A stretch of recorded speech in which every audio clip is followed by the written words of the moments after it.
Hi, everyone. Arwen here. Before we start the show, I want you to be aware that there is a small bit of salty language, so please keep that in mind if your kids are within an earshot.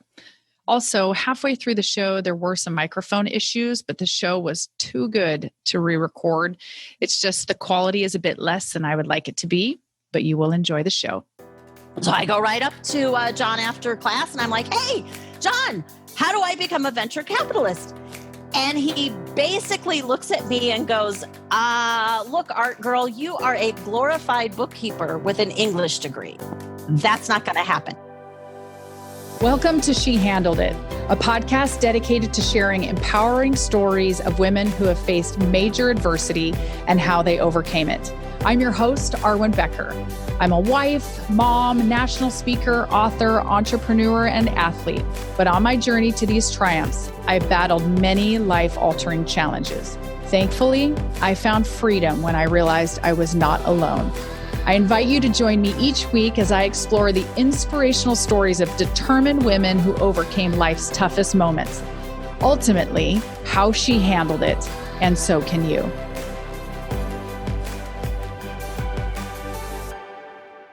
I'm a proud mom of 3 boys. My oldest son, Morgan, he's adopted. He was Randy's from a prior marriage. And then my other 2 boys came along after Randy and I got married. Well, Morgan was delivered cesarean section at one of the local hospitals in our area. And that was because his mom was 5'2" and he was 10 pounds, 9 ounces. Oh, yikes. It just makes me cringe. And so as Randy and I got pregnant with Ashton, I went to the OBGYN to the first appointment, and I just realized I didn't really feel that comfortable with this whole idea of delivering in a hospital, nor truthfully was I that excited about having a male doctor. All the experiences that I had ever had with hospitals were due to me having broken bones from sports or injuries. And so I didn't really have a positive experience with this whole idea of being in a hospital.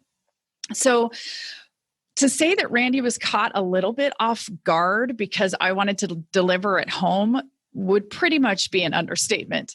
And so, as we think about the only experience that he had was Morgan being delivered cesarean in a hospital, that whole idea of delivering at home was a massive stretch for him and totally terrified him. So fortunately, we were able to come to a compromise.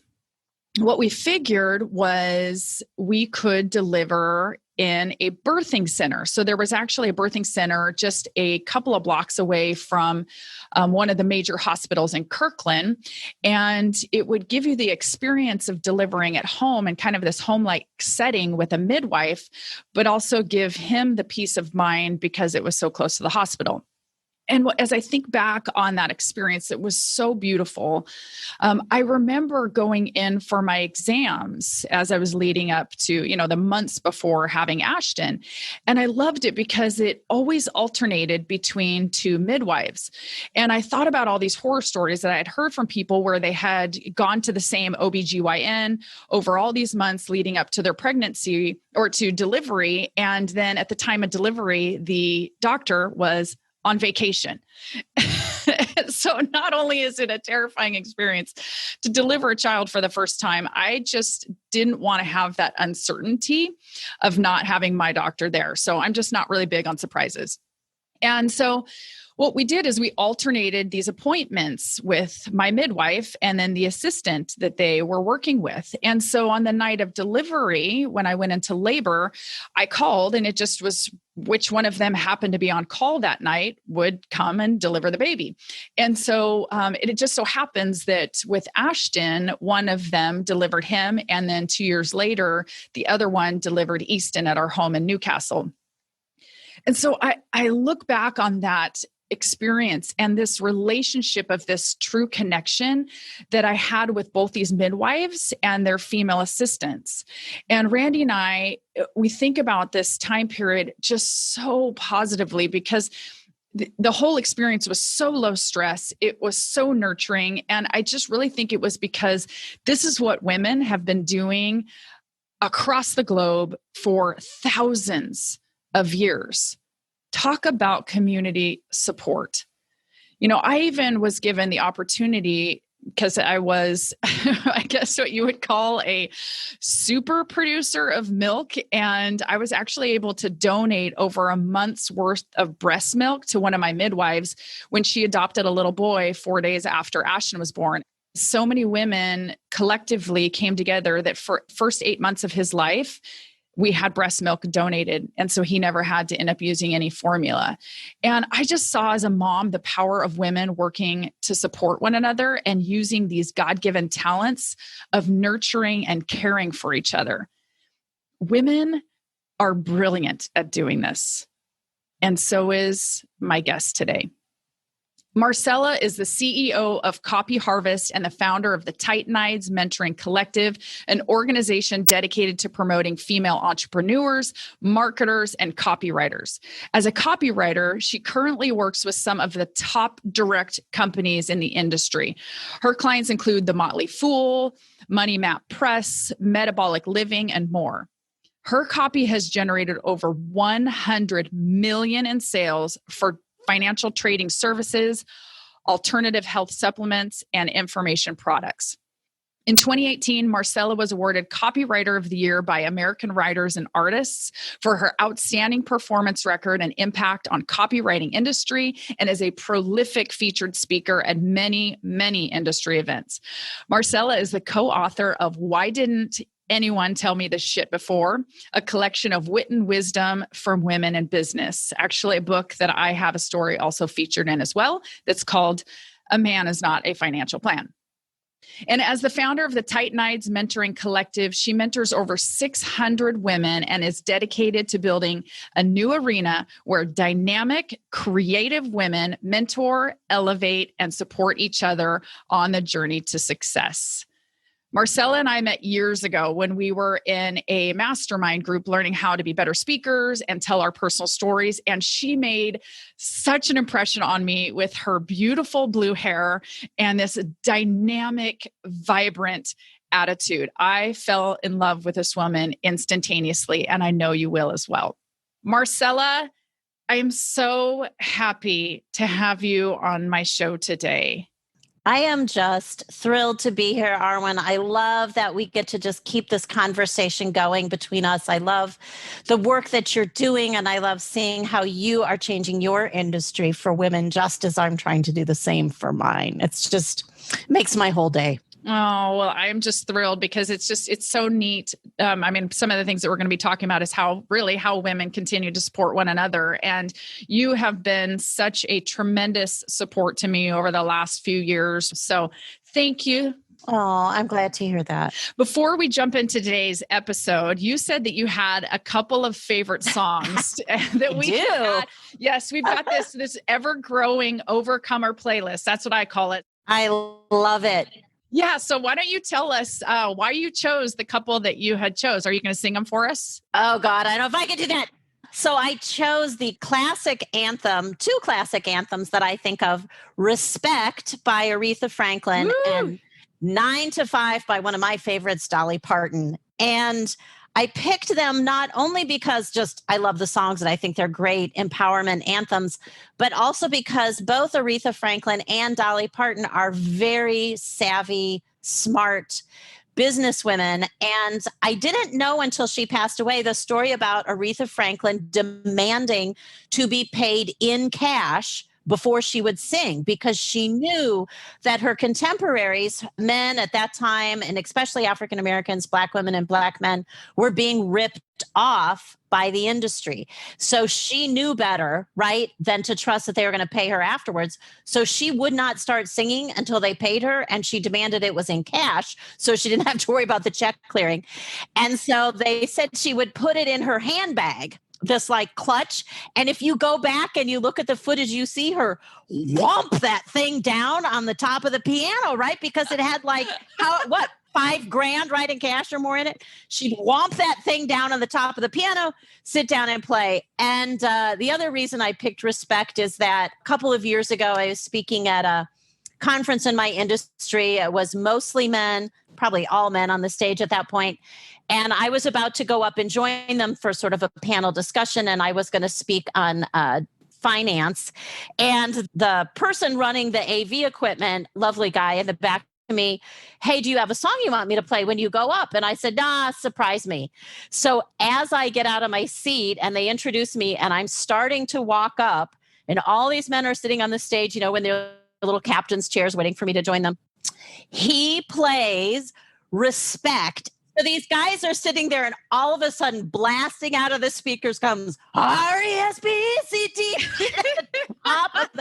And I am laughing so hard as I'm walking up to the stage. It was like perfect. And he's back there just sort of grinning with the volume like full on. And the men are like, what? I bet that woke everybody up. If they weren't awake, they were they were then sitting up taller in their chair going, oh man, I think we better bring our A game today. The guy next to me said, I guess I need to bring my own AV guy next time. I was like, hey, he did it all on his own. I didn't have anything to do with it. It was pretty fun. My gosh, that is hilarious. That is so good. I love that. Both those songs. And of course, I can remember 9 to 5 watching the movie. And I think I would have been in elementary school at that time when that came out. A little older than that, but yes. Yes. Working 9 to 5. What a way to make a living. Oh my God, I love her. And she is, she's very generous. Dolly Parton has done so much for her community. And just a super savvy businesswoman. Yeah. And talk about a legacy. Yeah. She's in her mid 70s. It seems like it. And you would never know it, man. She's just so real and so funny and so out there. And she's still putting out good music. And I just heard a collaboration with an artist on a station that I listened to. And I kept thinking, is that Dolly Parton? Is that Dolly Parton? Because it sounded so much like her. But you're like, how old is this woman? You know what I'm saying? Right. And she's still rocking it, man. Yes, she is. And still has such a beautiful voice. Mm-hmm. Vibrant. Yep. I love it. Yeah, amazing. To have that kind of longevity is really remarkable. Yeah. And I know that her faith has been a huge part of that. And I know very long standing marriage. And you've been married for quite a number of years, haven't you? It will be 30 years next year. It will be 30 years. Yeah. I think having that kind of commitment and vision to your partner, to your business, there's just some things that I think take a while to figure out. And I'm really glad that we stuck through some pretty tough times to make it through the other side, because I think we have learned so much. And that's nothing against women who don't, right? Who decide that this is not something that they can do. But for my husband, Tom, and I, he's one of the biggest supporters of my business, of me working. He's never been threatened. There were years when I earned more than him. He could give a crap, right? And always cheering me on, always the first to say, I think you should go for it, even if it was a financial risk we were going to be taking, And I've been really lucky that way. Yeah. When you and I were talking in the past and last couple of years, when Randy and I were going through some really difficult times, you were such a support to me, because I think a lot of us as women, and that's my opening podcast, it's episode 2, is talking about the hell that we went through and how I really did want to quit. And, I think a lot of us do kind of throw in the towel in different situations just because it seems like it shouldn't be so hard for that long. You know what I'm saying? Right. Oh my God. It's so true. It's true in marriage. It's true in business, it's true in life, right? And there's something that happens. I think I agree with you. There's something that happens when you stick through it. And again, I'm not saying you should stay in an abusive relationship or anything like that, but when you're both willing and able to try to work through that together, I think it just can make you so much stronger. I mean, we have dealt with a lot of addiction and mental illness in our family. And the fact that Tom and I go through that together has just made us, it's just made a bond that's almost unbreakable in terms of how we get through life together. And it's funny to say that you're grateful for the challenges, but I know you talk a lot about that on the podcast here, because the challenges are what brings you the gifts that come afterwards, but you can't always see them in the moment. Right, exactly. Yeah, I don't know when I heard it, but I heard it a lot of years ago that somebody said that marriage is like two people standing on the opposite sides of the Grand Canyon. And every challenge that they go through and they make it through is like one rope being thrown across. And as the years continue to progress, you build a stronger and stronger bond that makes it harder and harder to rip apart. You know what I'm saying? Just because you're like, hey, we got through this, we're going to be able to get through this new thing that we're dealing with. It's, it's not going to break us if we were able to get through those years, and I just thought that that's such a great word picture of working through the hard stuff. It makes you very resilient in a way that you weren't before. I mean, now when Tom and I take a risk or we decide we just moved to this beautiful new condo, it's a huge jump for us to do this. And we can jokingly say to each other, like, what's the worst that can happen? We've survived all this stuff in our marriage, all this stuff in our life. I'm like, you know what? We'll be okay no matter what. So why not just take the risk? It gives you a little bit of that. Daredevil isn't the right word, but the faith or the confidence that, you know what, even if the worst happens, we've already walked through that. We'll find a way. We'll be okay. Yeah, totally. Very much agree. So beautiful. So why don't you take me back a few years? I know you and I were talking a little bit, and you were talking about being 30 years old, working as a business manager for this international art gallery, and you were also earning your MBA, and there was some stuff going on. What was that? Yeah. So it's almost 20 years now, maybe not that far back, but close. I was in my late 30s and I was working for my first mentor, Solway, at the Solway Art Gallery as a business manager. And Carl was an amazing mentor. I was very blessed to have him. And I knew that I was trying to figure out what I was going to do next. And I loved working with artists. I loved that creativity. I loved the way their brains worked. I loved how they were always like looking for new solutions, shaking things up. I loved working with artists, but I also knew I was not going to be a gallery owner. That was like not my career. I had kind of fallen into being a business manager at this art gallery. Started out as a temp, ended up as a business manager, but I wasn't sure what I was going to do next. You get to those moments in your life. It was kind of a crossroad. I was like, okay, I don't think I'm going to be a art gallery. Like, that's not really my calling. I've loved being here, but I don't know what I'm going to do next. So I'm in my MBA class, and one day, this guy, hotshot guy, comes in. We'll call him John. So John comes in, and John is a venture capitalist, which I had never heard of, didn't even know such a thing exists. And he starts talking about all these deals he's doing with all these entrepreneurs. And some are scientists, some are doing restaurants, like all these things these entrepreneurs are doing. And he's talking about how he's investing them and helping them grow this business. And I'm like, oh my God. That's it. That's what I want to do. I want to become a venture capitalist. Those people are just as crazy as the artists, right? They're creating something, but they're doing a business, right? And here I have this business background, like, oh my God, that's my next thing. Like when you just know, I'm like, that's my next thing. So I go right up to John after class and I'm like, hey, John, how do I become a venture capitalist? And he basically looks at me and goes, look, art girl, you are a glorified bookkeeper with an English degree. Like, that's not going to happen. And then he does the list that they love to do. Did you go to Harvard? Do you have your MBA from Harvard? Do you have a 4.0? Were you captain of the lacrosse team? Like everything you would think of, right? But I'm not easily deterred, right? So I'm like, okay, fine.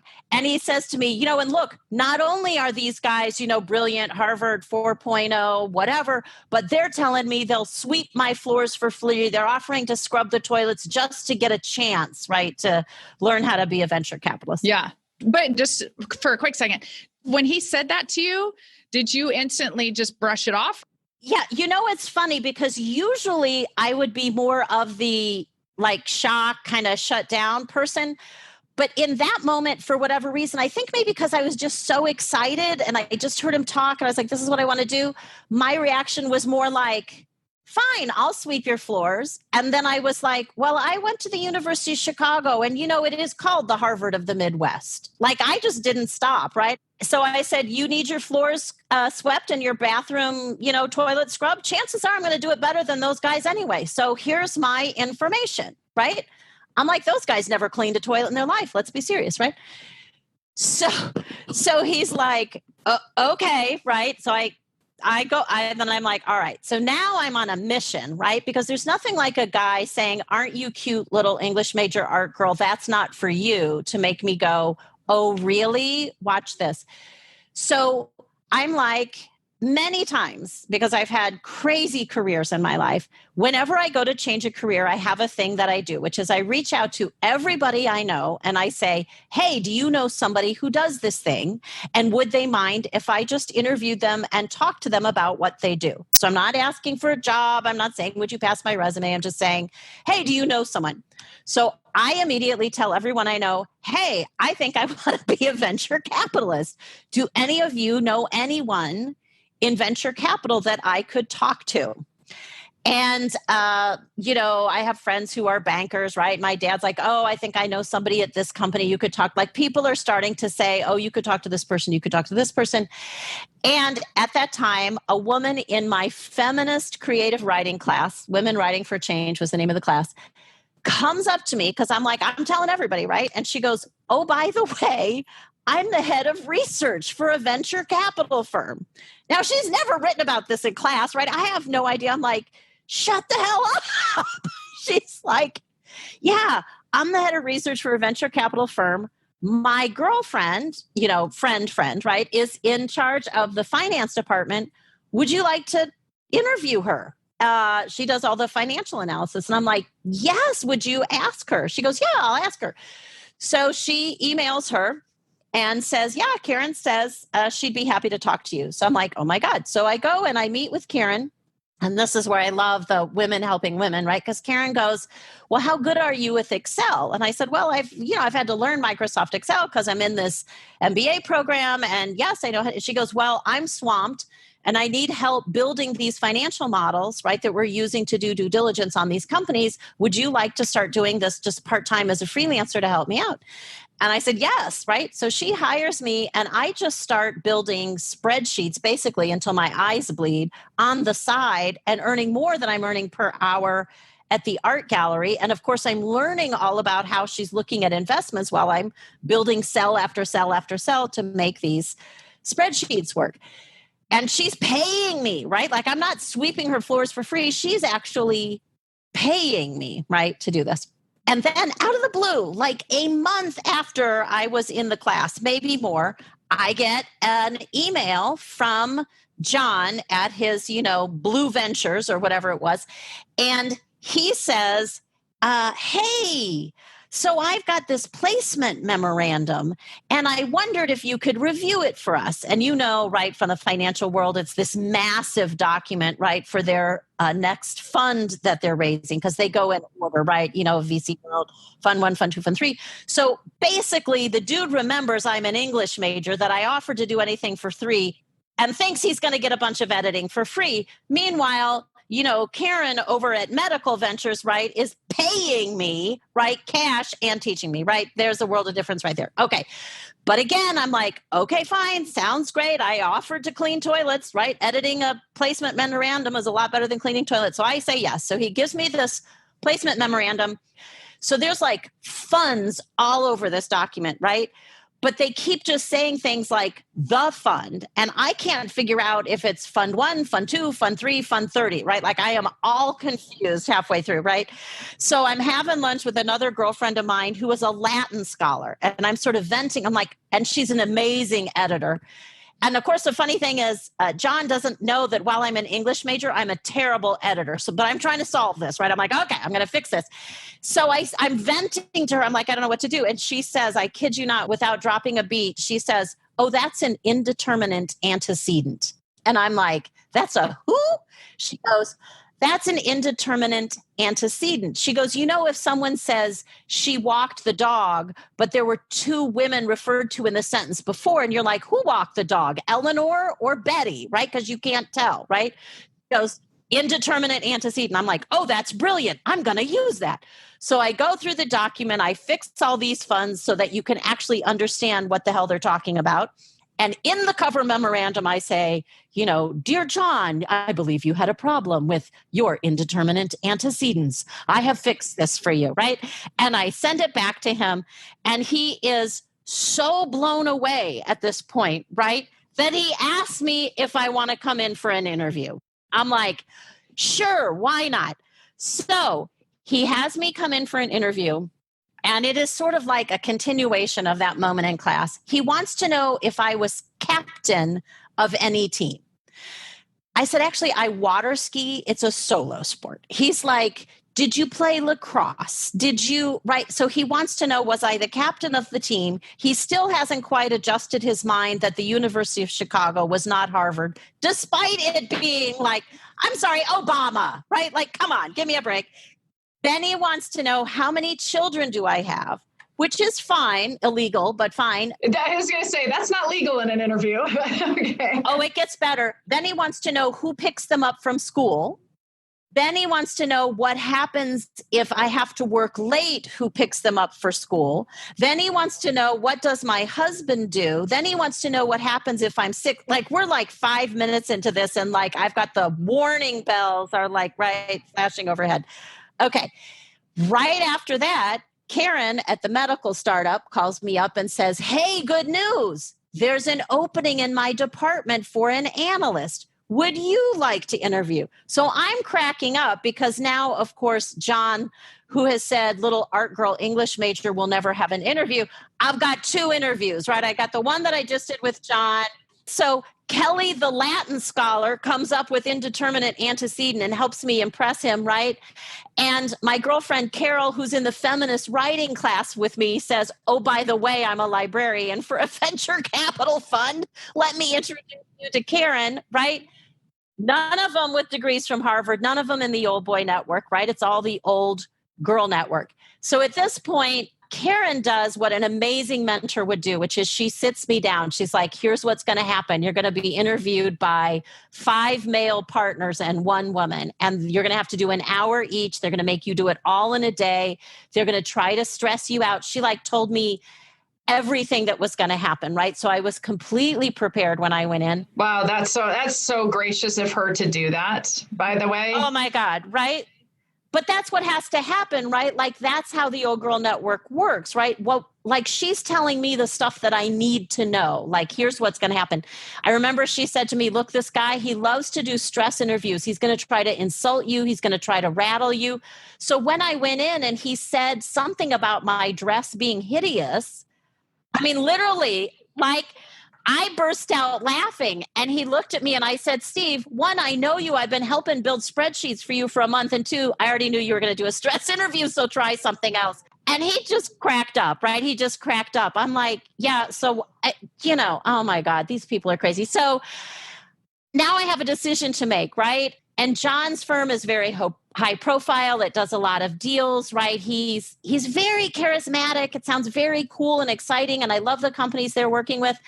But I also love Karen, and I love this idea of being mentored by her and doing all this financial work and really understanding. And they do medical, which I also love. So I'm in this bind, and I still have this twinge of that was a very bizarre interview. So I go back to my women, and I'm asking everybody I know, does anybody know any woman who used to work for this blue venture place? I finally find someone. She says, yes, I'll connect you. So I call her up. We'll call her Jill. Out of the blue. We've been connected, right? But I'm like, hey, how did you like working for, Blue Ventures? And she won't say anything negative. She's like, it was amazing. It was lovely. It was a great opportunity. Love them. Great place. You should take the job. Like I cannot get her off the script.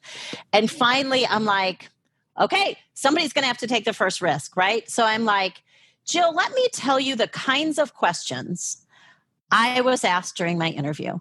And I go through all the questions. I'm like, 1, I'm guessing 90% of those are illegal. And 2, it made me think this is not a great environment for women. I will never repeat what you tell me to anyone. Will you please tell me if can you just say, you can even just say yes, like, yes, you're right. I'm like, please tell me something. And that's when she finally stops, tells me about the other women who've been there, tells me that my instincts are right, without going into too many details. And I say to her at the end, thank you. I cannot thank you enough, because had you not done this, there's a good chance I probably would have gone with that because it was more money. It was very exciting. So again, it's this old girls club, right? She steps in, takes a risk because she knows I could have gone back to John and said, I'm not going to do this because so-and-so told me, right? Because Jill told me you guys are a bunch of misogynistic jerks, right? Whatever, right? I didn't, right? I was very gracious. So I get up the next morning. Now I know, right? I'm very calm. I send my acceptance off to Karen. Yes, I can't wait to work for you and be mentored by you. This is amazing. I send my letter off to John. Like, I'm very sorry. I've got another offer. I don't think in his wildest imaginations, he thought I was going to say, I have another offer. And I come home that night, and this was my favorite. So I get home and Tom says, hey, you'll never guess who called me at work. And my husband is a building contractor. So when you call him, he's usually on a ladder, a roof, like whatever. I'm like, I had no idea. I'm like, who? He goes, so John from Blue Ventures called me at work. I said, called you? He goes, yeah, called me. I'm like, why did he call you? And Tom says, he said to me, what would it take to make your lovely wife change her mind? What did you tell him? And Tom goes, I said, have you met my wife?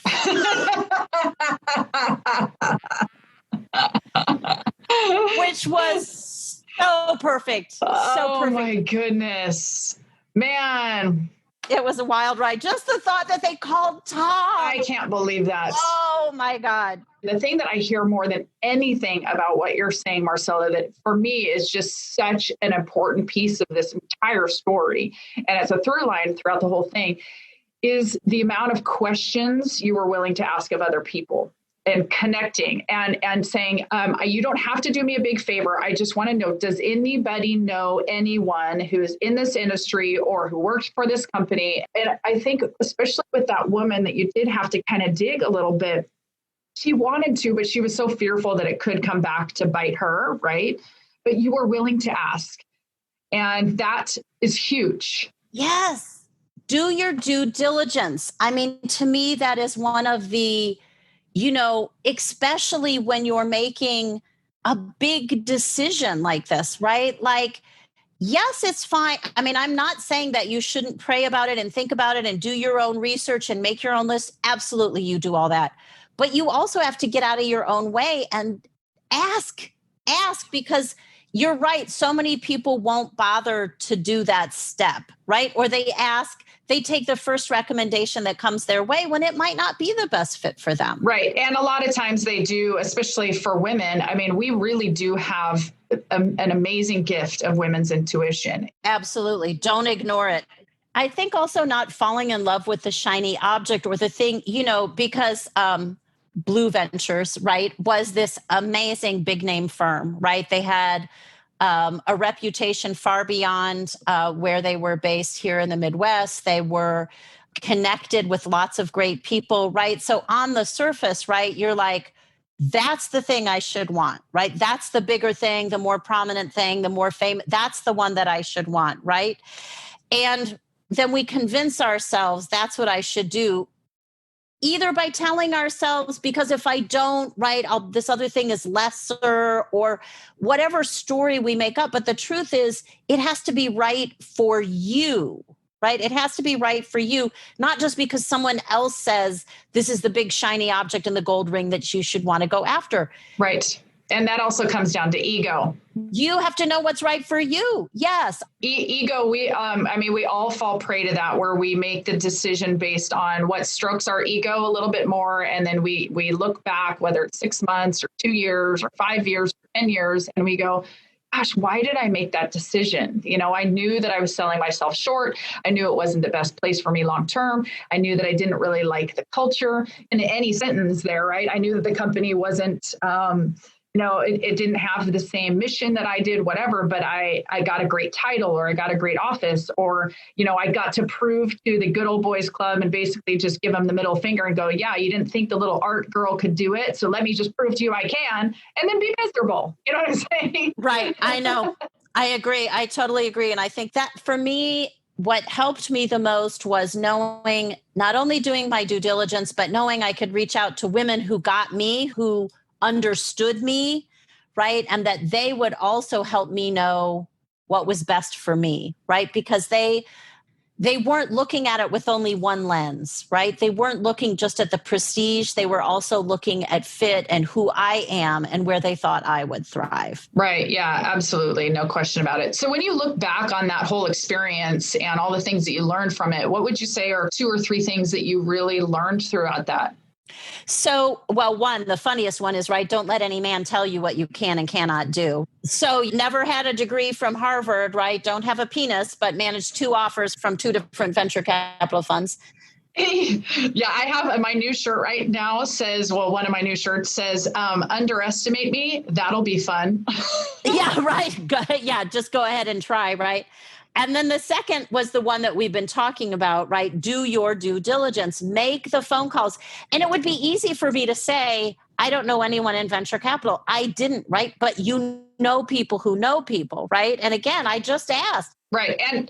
And think about how much easier that is now. I mean, you're talking 20 years ago or something like that when this was going down. Now you can basically ask your LinkedIn contacts, does anybody know anybody who's in this? You know what I'm saying? And be able to get connected. Yep, absolutely. And people want to help, especially when you phrase it. I think this is key. When you phrase it as, I would just like to interview them about what it's like to do this job. Like, you're not saying, when I talked to Karen, I was not asking her for a job. I was asking her all kinds of questions about being a woman in a venture capital field. She's the one who said, hey, I could use some help with some spreadsheets. And sometimes that'll happen and sometimes it doesn't. The other thing you can do is ask that person for the next person. So then you say, hey, is there someone else that you know in this industry that I should talk to? And then that becomes a chain, right, that takes you to the next person. And the final thing I would say, and this is something that I have become very passionate about, which is reach out to your women-only network. So I kind of always suspected that women-only networks had power, but I didn't really have any proof for that, right? And they just did a study on recent MBA graduates, and it was fascinating. It was in the Harvard Business Review, and they found out that women who are what you would think of the classic, they're super connected, they have a co-ed network, those people are connected to everybody, they're like in the perfect sweet spot, right? Versus a woman who has that, right? She has a super connected network, co-ed network, but also has her own female-only inner circle, like her circle of girlfriends. Those women landed positions with 250% better pay and greater authority, because, they're like, we suspect, right, that women share information with each other, just as what happened to me with Jill and Karen and all the women who were sort of saying, hey, you should know this, you should know that, you should know this, here, that. And that is what makes the difference, because let's face it, the business world is still in many ways dominated by men, and having that women-only inner circle gives you that extra edge. And the women who did not have it did not do as well. And it's not an either or. It's not that you pick one or the other, right? It's that there's a value in that network of girlfriends, peers, women that you are close to. And for me, that was when I really saw that play out in a dramatic way that had a huge impact on my income and my career. Okay, so as we wrap up here, I've got my final 3 rapid fire questions. Lay it on me. Here you go. So what is the best piece of financial wisdom? It's a quirky little one, but it's something I hold close to my heart. So when I first worked for that art gallery, of course, we had artwork on consignment, right? Like we had, when you sold it, then you paid the artist. And in the time in New York, many galleries were basically living on the artist's money. So if they got paid for a piece and they didn't have enough cash to pay the artist and the electric bill, they'd pay the electric bill and screw the artist for a couple of months, right? And often the artist knew it because they'd know the painting had been delivered, right? But they still hadn't been paid. So Carl and Lizzie Solway, my mentors, had this rule: always pay the artist first. And the rule was the day we got the check, the artist got the check, which made me very popular with artists, let me tell you, because I would write the checks, right? So when I started my own copywriting agency and I had a bunch of freelancers writing copy and being mentored by me, I held that same rule. The day I got paid, the freelancer got paid. So if I was getting paid, they got paid. And it's just something about, like integrity and honoring the people that work for you and caring. And I had mostly women on my team, right? Respecting them. So it's a funny little thing, but I think of that often. Always pay the artist first, right? Make sure you pay your people. Don't live on their money. You're taking care of the most important things, and the rest of the stuff will get itself worked out. So I think that's really, really good piece of advice, Marcella. And so you had a book that you were talking about. Recommend a book and why? Oh, so one of the books that I have really loved the last couple of years is called Give and Take by Adam Grant. And the reason I love it is because I like to operate in a world of generosity. I like to give freely of my mentoring time, of my resources. I like to connect people. And the beauty of Give and Take is he talks about the research on, there's givers, takers, and then what he calls matchers, right? The one quid pro quo people, right? And the fascinating thing is he said givers either come out on top or they come out on the bottom. They either are the best of all the groups or the bottom. And the difference is in how you give. And I think so many of us as women can fall into the trap of selfless giving until there is nothing left. We're a doormat. We're wiped out. We're not even taking care of our own health. I mean, I have a friend who went to the pediatrician and the pediatrician refused to see her son because my friend had not had a checkup in 3 years. And he literally held her hostage, which I thought was hysterical. He goes, I will not see your child until you pick up that phone and make your own appointment, which was perfect, right? Because he knew what she was doing. So what I love about Give and Take is he says, look, yes, as women, well, as people, right, in general, you should be generous. You should be giving. Yes, these are great qualities, but you should manage to take care of yourself also. Like you have to think of yourself at the same time. Yes, pay your employees, but pay your own retirement fund also. Don't take care of them at the expense of not taking care of you. So in Give and Take, he's like, think of this as otherish giving. Yes, you're giving, but it's not selfless, it's otherish. You're keeping in mind something that can help you at the same time, your own self-care, right? And so I've been leaning on this a lot to sort of like try to get myself in a better balance about how I give, right? Versus how I receive. So for women, for me, that book has been really powerful. And it's called Give and Take by Adam Grant. Love it. And then what's a favorite quote? Oh, the quote I live by. It is by Albert Einstein, and it's that saying that is attributed to him that is basically the most important decision you make is whether you believe the universe is friendly or not. So I choose to believe in a friendly universe, and I choose to look for signs of God in everything, even in some of the darkest moments. And, I shared with you that, I often talk about my son's journey with mental illness and addiction, and there's been some pretty low bottom moments there, but I have been blessed that I can always find some little glimpse of grace in those moments because I choose to believe in a friendly universe. Absolutely. Amen, sister. I so agree with you on that. And so how can our listeners get a hold of you? Yeah, absolutely. So it's the Titanides Mentoring Collective, which nobody can spell. It's the female Titans are the Titanides. And so it's spelled TITANIDES.com. So you can find out all about the Women Co-Mentoring Collective there. And we have a special report that looks at a lot of the things we talked about on this call, the differences between male and female entrepreneurs and how your all women's network can really help you succeed as a female entrepreneur. And you can find that at titanides.com/secrets, SECRETS. So TITANIDES.com/secrets. And then, of course, our book, of which you have a fabulous letter, is called Why Didn't Anybody Tell Me This Shit Before? And it's a collection of wit and wisdom from women in business, oftentimes telling a story of how they went through some of the worst shit in their lives and how they overcame it and how that might help another woman. And our Facebook group has the same name. It's simply Titanides. And we have a closed community, but you can request to join. We just keep it private so that we can have these kinds of conversations in a safe and intimate container. Well, you are such a joy to me, Marcella. people see women who appear to be at the top of their game and think that they're invincible. And yet I thank God I have a woman like you who's going to be able to stand arm to arm with me and encourage me. And you do that for so many women. And so I just appreciate you so much. And thank you for spending time with me today. Oh, thank you so much. Right back at you. I love having this conversation with you. Thanks for spending time with me on the She Handled It podcast. If you enjoyed today's episode, please be sure to subscribe so future interviews are automatically downloaded directly to your device.